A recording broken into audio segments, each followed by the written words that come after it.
Olá! Estima-se que mais de 2 milhões de brasileiros vivem atualmente em solo americano. No programa de hoje, você vai ver que morar nos Estados Unidos e olha, viver o sonho americano é o desejo, gente, de muitos brasileiros. Mas será que ainda vale a pena? E como chegar lá? E ainda, vamos conhecer a jornalista brasileira que vem fazendo história há mais de 18 anos como editora do maior jornal brasileiro da Flórida. Tudo isso e muito mais, você confere a partir de agora, porque o Showtime está no ar.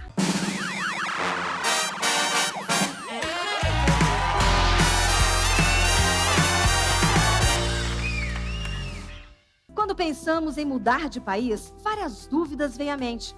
Mas para alguns brasileiros, morar no exterior ainda é um desejo, olha, muito, mas muito distante. Hoje, o nosso convidado é um brasileiro que ajuda milhares de pessoas a conquistarem o tal sonho americano. Ele é empresário com mais de 25 anos de experiência em relações governamentais, comércio internacional e desenvolvimento de negócios dos Estados Unidos. Bora falar com ele? Léo Freitas. Olá, Léo! Boa noite. Tudo bem? É um prazer imenso recebê-lo aqui no Showtime. Seja Prazer muito todo. bem-vindo, sinta-se em casa. Aqui a casa é sua, Léo. Léo, há quantos anos você está morando nos Estados Unidos? E o que te levou para este país? Bom, eu tô aqui há 35 anos. Eu cheguei aqui no dia 26 de dezembro de 1985.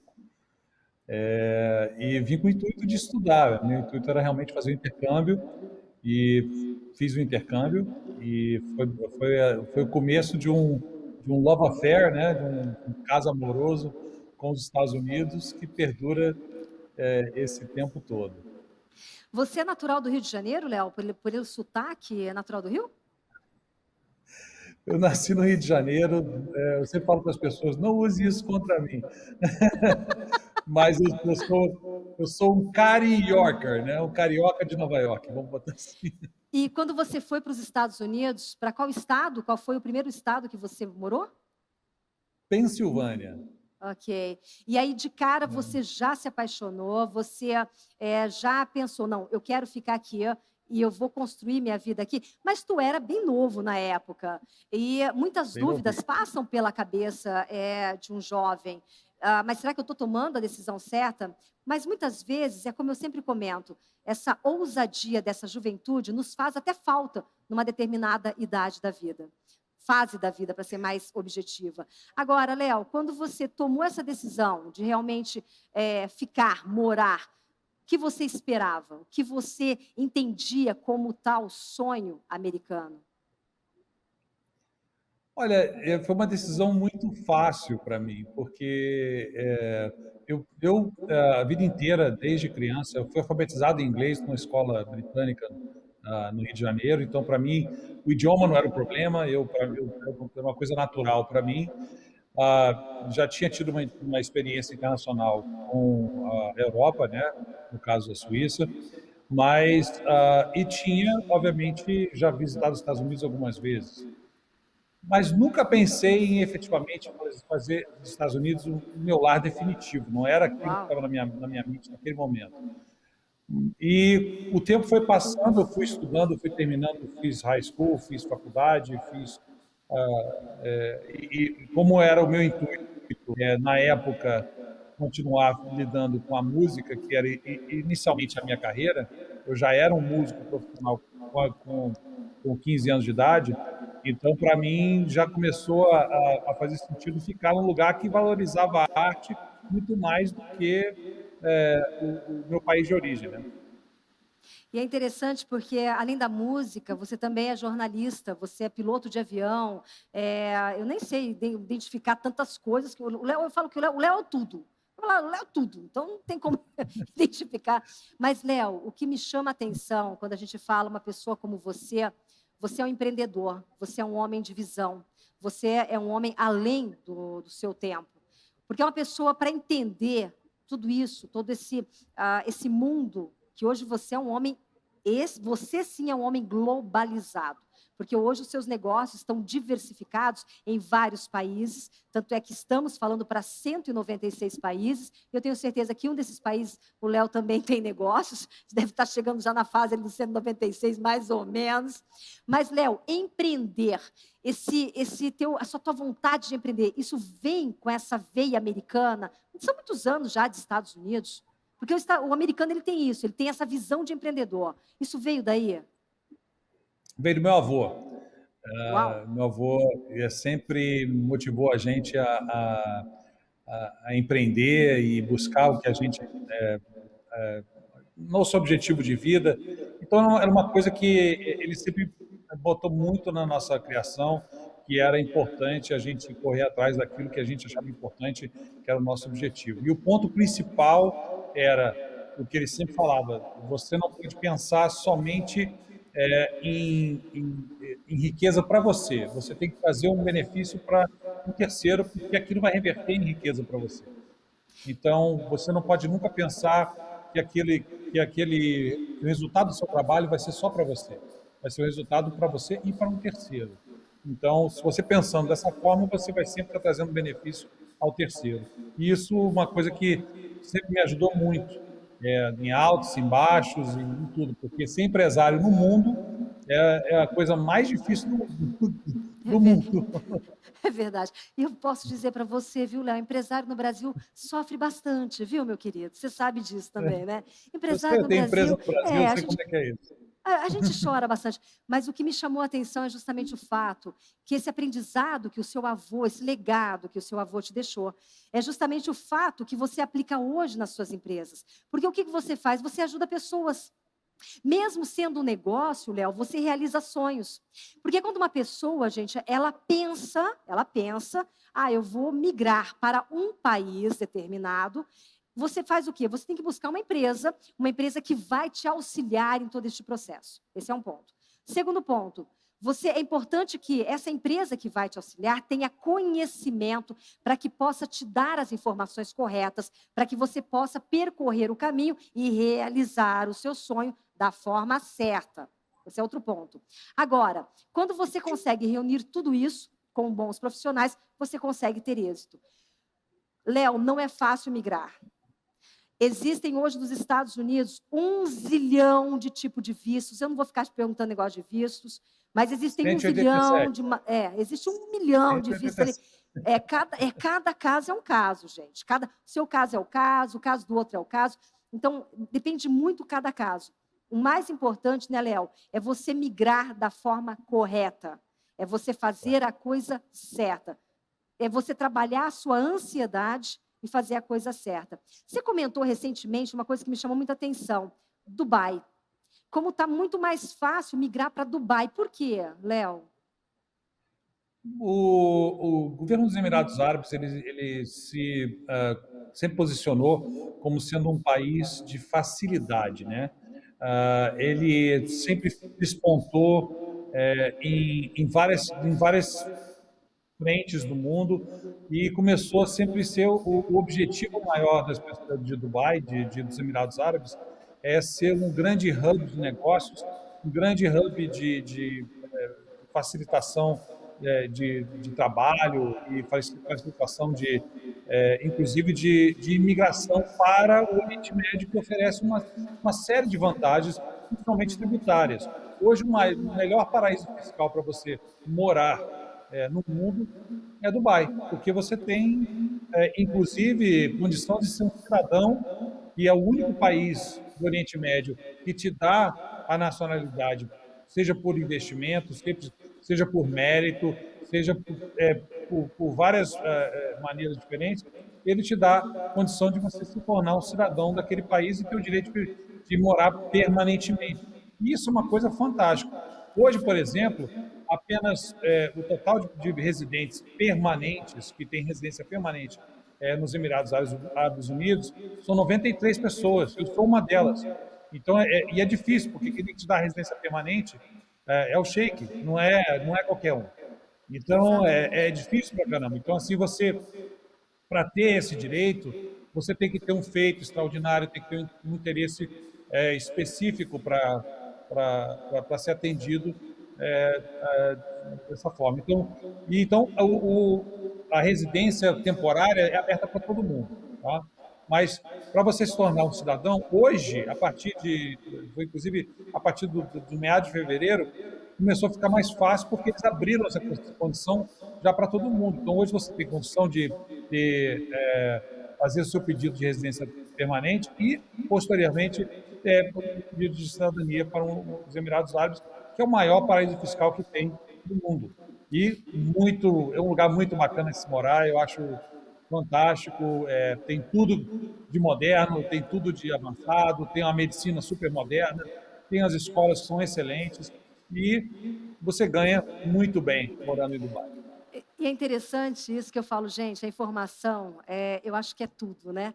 Muitas pessoas ainda focam nos Estados Unidos, vou morar nos Estados Unidos, quero sair, quero montar meu negócio, vou empreender nos Estados Unidos. Gente, existem países, como o Léo está dizendo agora, e às vezes as pessoas, nossa, nunca me flagrei. Emirados Árabes, que pode ter essa possibilidade, hoje até mesmo de ser um cidadão muito mais fácil, até mesmo do que migrar para os Estados Unidos. Eu acho que a gente precisa, Léo, desconstruir alguns mitos que foram criados no decorrer de alguns anos. O Ainda sonho... vou te dizer um mito que as pessoas tinham, com, por exemplo, do passaporte dos Emirados. Antes da pandemia, ele chegou ao ranking número 1 de passaporte de mobilidade global. Ele chegava a 190 países sem visto. Olha, gente. Agora, você que está aí há alguns anos nos Estados Unidos, o que você está achando desse início do governo Biden? Eu tenho o privilégio de fazer parte da Comissão de Reforma Migratória do governo Biden.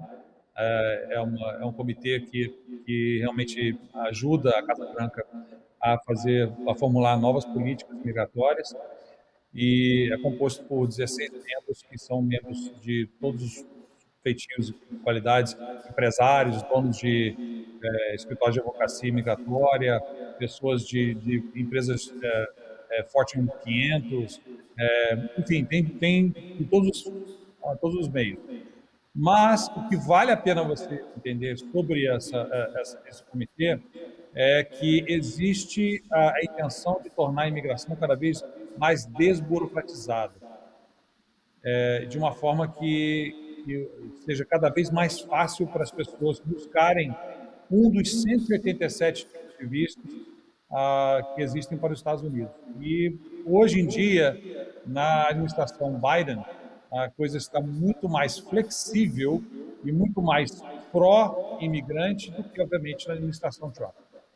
Interessante, né? Porque ouvindo você falar, isso me remete muito o jornalismo, que a gente fala assim, a informação correta. Porque hoje nós temos uma infinidade de meios de comunicação, redes sociais, nos bombardeando 24 horas com informações que, às vezes, o cara não sabe a fonte, não sabe de onde está tirando. É um achismo. E, querendo ou não, pessoas do mundo inteiro que têm negócios nos Estados Unidos, está todo mundo antenado, está todo mundo ligado. Por quê? Falando a respeito de economia, como vai ficar a economia do país a partir de agora, como ficam as fronteiras. Então, mas são tantas especulações que eu acho que... Eu te pergunto, Léo, esse seu lado jornalístico auxilia também no seu trabalho? Bastante.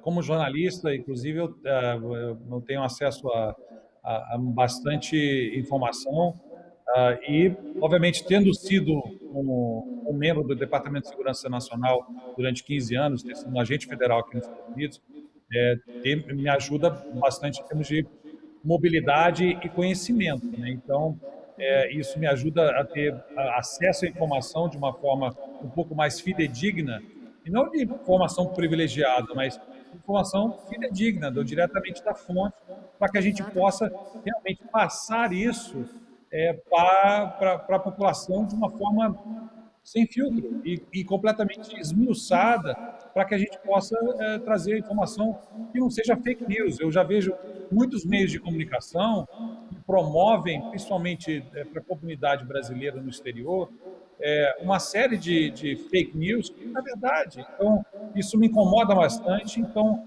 eu levantei essa bandeira para mim e falei, não, eu vou trazer essa notícia da forma mais fidedigna Que possível. legal. Eu estou falando isso, comentando com você, porque eu vou convidar para fazer parte desse bate-papo com a gente também. Olha só. Gente, os imigrantes brasileiros mudam de perfil a cada temporada, mas a necessidade, os interesses são sempre os mesmos. A minha próxima convidada tem um papel importantíssimo como porta-voz para a comunidade brasileira no sul da Flórida, sempre buscando informações com credibilidade para compartilhar com os seus leitores, o pessoal via internet. E o quê? Falando a nossa língua nativa, é claro. Vamos chamar ela, nossa jornalista, editora-chefe do jornal Gazeta News, a Fernanda Cirino. Tudo bem, Fernanda? Oi, Vanessa, querida, é um prazer estar aqui com você. Muito obrigada pelo convite. Eu que agradeço, Fernanda. É um prazer imenso poder falar contigo. Reunir você nesse bate-papo junto com o Léo, 3 jornalistas aqui. Vai ter conversa, viu? Aqui, ó, vamos só no tricô daqui a pouco. Aí com mais um jornalista nesse trio aqui, fazendo parte desse trio. Desconhecia essa informação.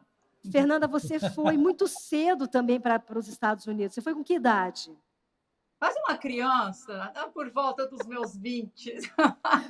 Assim que se formou, praticamente. Se formou e já foi embora. Me formei em jornalismo e já peguei as malas, batia asas para a América do Norte, né? E por que você escolheu os Estados Unidos?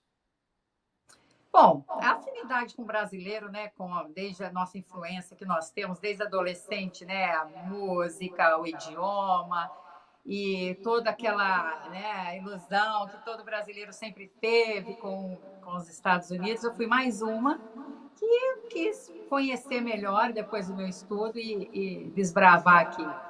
E nunca mais pensou em voltar para o Brasil? Não, do primeiro dia que eu coloquei os pés, eu tinha certeza que aqui era o meu lugar. Eu tive muita afinidade com o país, principalmente com a Flórida, né? Que eu falo que é o nosso Brasil melhorado. E aqui eu tive certeza e investi tudo que eu podia para poder ficar aqui. E quando você foi para os Estados Unidos, você teve receio, medo, insegurança em relação a ser uma imigrante e o seu status, o seu visto? Como é que foi isso para você, Fê? Naquela ocasião, Vanessa, não se pensava tanto, né, como hoje, a necessidade, porque quando eu vim para cá, lógico, eu tinha que ter um visto, era muito liberada a entrada de todo mundo, era muito mais fácil, as pessoas passavam do prazo, podiam, iam, voltavam, arriscavam, não tinha problema, todo mundo tirava carteira de motorista, o acesso era mais fácil para todo mundo. E não foi antes do September 11, então depois mudou muito, teve todas essas exigências na política, na imigração. Tanto é que o americano mal falava sobre imigração dos 90 para trás, não era um assunto tão em pauta, né, até na vida política, mas então não tinha essa insegurança. Eu vim, vou estudar, vou ficar o período que eu achar que eu devo ficar, e se surgir alguma oportunidade, eu fico mais, e foi o que aconteceu. Como jornalista, eu já logo me formei para poder, né, estar segura no país, não ficar fora do status legal, mesmo muita gente ficando e não tinha muito problema na ocasião. Eu me formei, lógico, já como jornalista, eu já fiz o meu processo de trabalho naquela ocasião. Quando você fez todo esse processo, você fez dentro do país? Você não voltou para o Brasil para fazer essa... Dentro do país. Uau, olha aí, Léo, olha aí, Léo. A gente tinha as condições de fazer a extensão de visto, eram 3, 4 extensões eram permitidas, né? E eu fui fazendo as minhas extensões, que seria o prazo do meu green card já ficar pronto. Mas eu teve o azar é ao mesmo tempo sorte para todos os imigrantes, que na época do meu processo foi aprovado de novo, retornaram com a Lei 245, E-245, na época do presidente Bill Clinton, e aí vem aquela enxurrada de processos. Depois, logo em seguida, teve o problema dos ataques terroristas, aí a imigração realmente parou geral tudo, vamos rever. Alguns escândalos imigratórios na época com advogados que fizeram fraude em processo, que tudo isso atrapalhou. O meu processo, que seria para no máximo um ano e meio, eu levei quase 3 a 4 anos para pegar meu green card. Um Uau! processo de green card permit de trabalho, entendeu? Isso Pela empresa. em que ano foi isso, Fê? O meu processo começou em 2000, foi em 2000, e aí em 2001 que ocorreu todos esses problemas, e aí, na época já de sair, parou tudo, e eu tive um atraso violento, e aí eu tive que ficar esperando o meu green card aqui. Só Uau. que fiquei protegida, porque tinha a lei 245, que me beneficiava também, porque a minha extensão não daria para todo esse tempo, né? Extensão de visto, e eu não podia ir e voltar. Então, a saga do meu green card foi essa. E hoje, Léo, como é que está toda essa A famosa situação? 245i. Isso, e 245i. E hoje, Léo, a Fernanda comentou a respeito do ano 2000, que fazia-se, então, a extensão de visto, que você poderia ficar um pouco mais, mas hoje, as pessoas que estão nos Estados Unidos, que estão nos assistindo agora, como é que está essa situação? Dá para fazer essa extensão? É seguro ou não? Volta para o Brasil, volta para o seu país de origem, não arrisca. Qual é o conselho que você dá aí, Léo? E aí? Olha, todo mundo tem uma solução imigratória legal se não há criminalidade, se a pessoa não entrou nos Estados Unidos burlando a inspeção, que a gente chama de EWI, né? Entry Without Inspection, né? Entrada sem inspeção. Todo mundo tem uma solução imigratória legal e viável. Agora, o problema é que é uma coisa que eu venho batalhando muito com relação a isso, é que nem todos os escritórios de advocacia gostam de pegar casos de pessoas que estão fora de status, porque a advocacia imigratória é que nem medicina. Tem pessoas que fazem uma coisa muito específica e não querem fazer aquilo específico. É que nem medicina, medicina tem um cirurgião plástico, cirurgião plástico especializado em rinoplastia. E não vai fazer necessariamente cirurgia de mama, enfim. A mesma coisa acontece com a imigração. Tem pessoas que são muito especialistas em vistos de investimento, ou vistos de trabalho, de negócios, e não, ou só de familiar, ou só de DACA, e acabam não atendendo os clientes, porque para atender uma pessoa que está fora de status, você está com status vencido, você realmente tem que gastar um tempo, porque você vai ter que fazer um cancelamento de remoção, você vai ter que pedir um perdão de inadmissibilidade. Então, mas existem meios de você, juridicamente falando, existem meios de você cancelar isso. Eu não estou falando porque eu não sou advogado, mas eu estou falando porque eu, como ex-oficial de imigração, conheço esses meandros. E eu sinto que é um absurdo de profissionais da área de imigração, advogados devidamente licenciados, não quererem representar pessoas que estão fora de status, porque essas pessoas não teriam e vão gastar muito mais tempo do advogado, porque é uma papelada, realmente é uma papelada demorada. Mas a questão sobre a extensão, para conseguir hoje uma extensão. A extensão você consegue estender o seu status de turista, por exemplo, enquanto você tiver um motivo real para você continuar estendendo o seu status nos Estados Unidos. Por exemplo, pessoas que estão aqui fazendo tratamentos médicos, por exemplo, você tem um motivo bonificado para estar nos Estados Unidos, contanto que você comprove que, primeiro, você tem condição de manter-se nos Estados Unidos sem trabalhar, tá? Com recursos próprios. Você pode você está acompanhando, por exemplo, os seus filhos que estão estudando, menores de idade, pais de filhos menores de idade, que estão estudando com visto F1, por exemplo, os pais podem vir com visto de turista e acompanhar os seus filhos e podem fazer extensões, porque existem normativas da lei que permitem continuar a fazer a extensão de estadia, inclusive no próprio ponto de entrada, você pode pleitear ao oficial de imigração do Customs and Border Protection que dê a entrada já valendo um ano, porque você está acompanhando o seu filho menor de idade para estudar. É interessante porque o que me chama atenção, Fernanda, Léo, o fato que as pessoas, infelizmente, ainda não têm o hábito de buscar a informação correta. Parece que as pessoas, às vezes, têm preguiça de ler. Isso é uma coisa que me choca muito. Por exemplo, você tem a informação correta, mas você chega, fala que é uma questão cultural, até mesmo para muitos brasileiros que estão nos assistindo agora. O cara não consegue ler mais de 3 parágrafos, ele já para e já quer um áudio, já quer alguma coisa, enfim. Essa informação que o Léo está passando, e eu acho que a Fernanda pode falar muito bem sobre isso também, porque às vezes a gente posta uma notícia, a pessoa não lê a notícia inteira, ela pega fragmentos da notícia, faz o achismo na cabeça dela e pronto, se tem como a verdade. Eu acho que é uma coisa que nós, como jornalistas, temos sim que falarmos e trazermos isso sempre à tona, das pessoas procurarem as informações corretas e lerem realmente tudo que está escrito, não é, Léo? Às vezes a falta de informação leva ao erro. Eu quero parabenizar a Fernanda e a Gazeta News, que eu acompanho eles, assim, e eu acho que é um veículo muito fidedigno É e verdade. bem respeitado, e eu tenho orgulho do trabalho que eles fazem. Obrigada, obrigada. Eu acho assim, ó, você levantou um ponto muito importante. Realmente a gente, como jornalista, a gente sofre muito porque a gente está o tempo todo repetindo o mesmo assunto, a mesma informação, chega a ser cansativo. Você repete, repete, repete, repete e às vezes ainda a desinformação é maior do que a informação.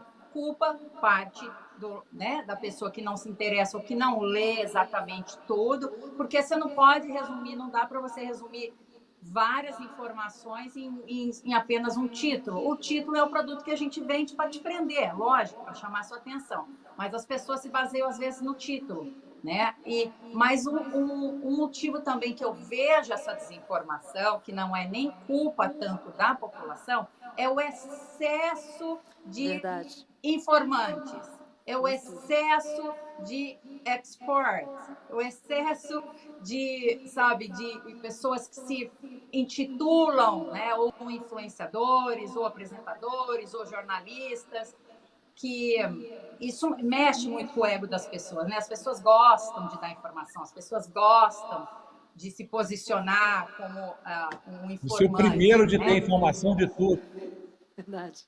Então, e aí isso é um problema, porque nós, como jornalistas, vocês sabem, a gente não dá para pegar, surgiu uma notícia, você já abria o teu canal e sai falando.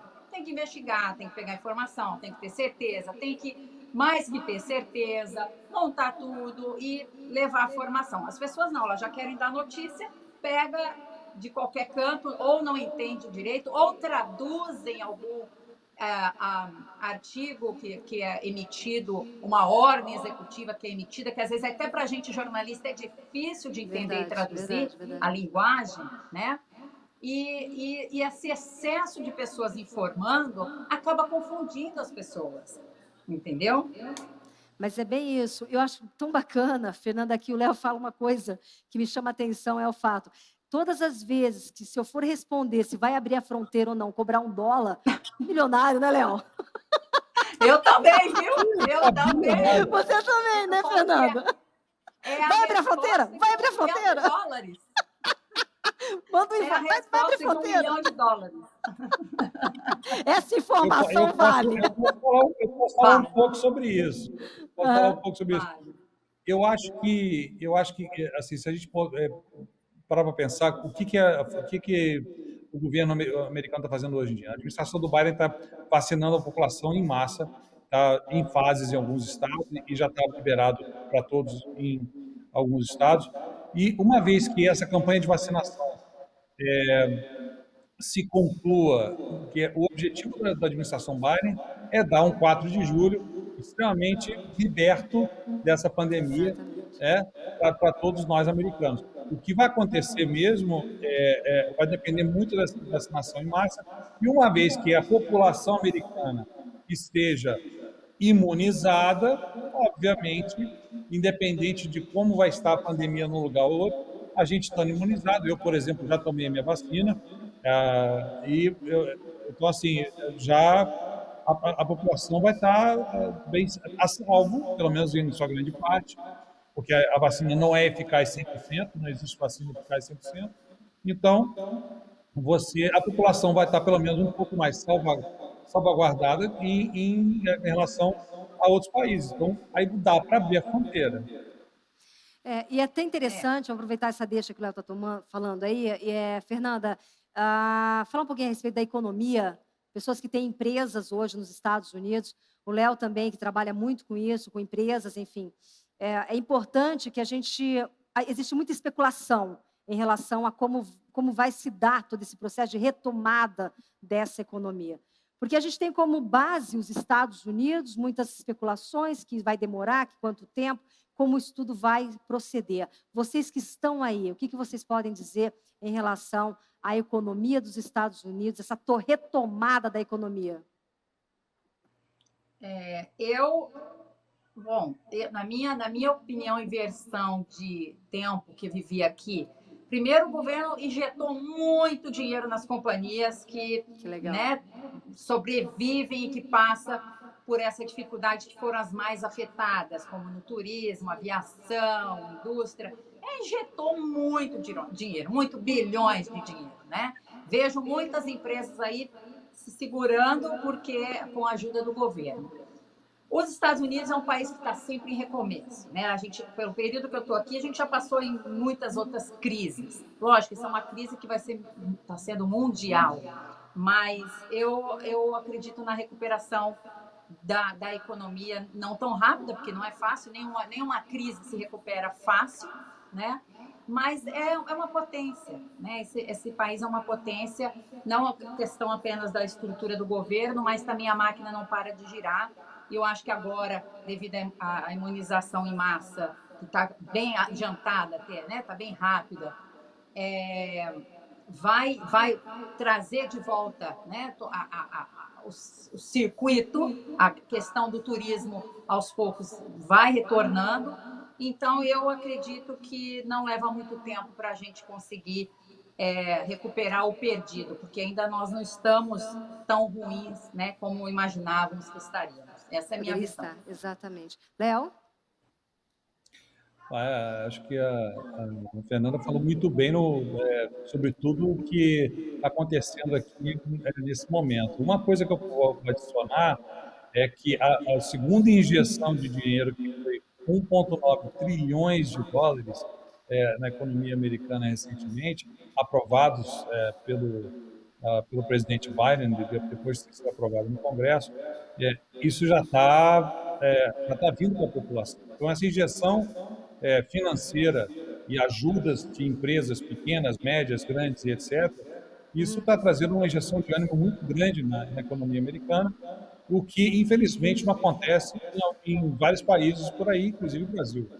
Então, essa questão da economia voltar ao normal, eu vejo que muitos lugares, como aqui, por exemplo, onde eu estou hoje, na Flórida, está tudo aberto. Se você olhar hoje aqui, em Miami, os restaurantes estão todos abertos, está tudo funcionando.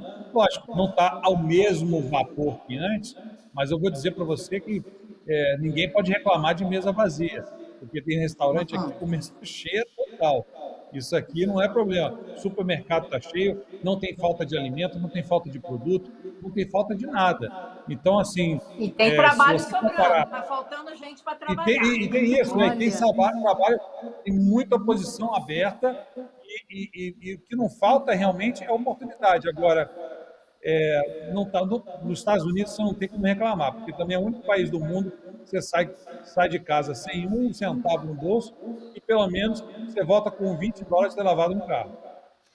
Essa questão, né? Você querer fazer, você querer trabalhar, você querer realizar. Eu costumo dizer que quando você resolve mudar para um outro país, não é apenas você atravessar um oceano. É necessário que você entenda que tudo que você já viveu vai ser necessário você colocar em prática a sua experiência, a sua maturidade, a sua vivência e entender, sim, que existe um poder, existe um trabalho e existe a sua capacidade de transformar a sua própria vida. O exemplo desses dois que eu trouxe hoje no programa foi justamente para falar sobre isso. o poder que você tem de querer algo na sua vida, de querer transformar alguma coisa e conseguir. Exemplo do Léo, que foi através de intercâmbio, né, Léo? Foi aí, resolveu estudar, acabou ficando. Hoje é um dos empresários mais bem-sucedidos, com empresas em vários países do mundo. Justamente, nós estamos exibindo para países que o Léo aí já tem negócio. A Fernanda, que se tornou uma referência no jornalismo, para nós jornalistas, que quando chegamos nos Estados Unidos, vemos a carinha da Fernanda ali, nos dá um alívio e fala, olha, que país legal, que eu posso também desenvolver o meu trabalho. A prova disso foi que ela realizou o trabalho dela, ela teve a sorte e a capacidade, a credibilidade de dar consistência a um jornalismo em uma terra até então desconhecida, mas que hoje se tornou o seu lar. Eu quero agradecer muito a presença do Léo, muito a presença da Fernanda. Eu acho que seria um bate-papo que nós poderíamos ficar horas falando aqui.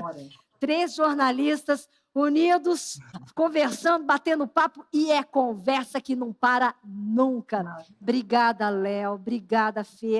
Nos encontramos em breve em Miami. Quem sabe no vôlei. Você joga vôlei também? Joga, Léo, vôlei? Não tem problema, a gente aprende. Eu também. Porque a Fernanda é fera. A gente é bom. E no churrasco, Léo? E no churrasco? A gente... Tranquilo, isso aí eu faço e como com uma voracidade enorme. Então tá fechado. Mesmo... Não tem quem não saiba. Gente, muito obrigada. Obrigada, Léo. Obrigada, Fernanda. Que Deus abençoe vocês.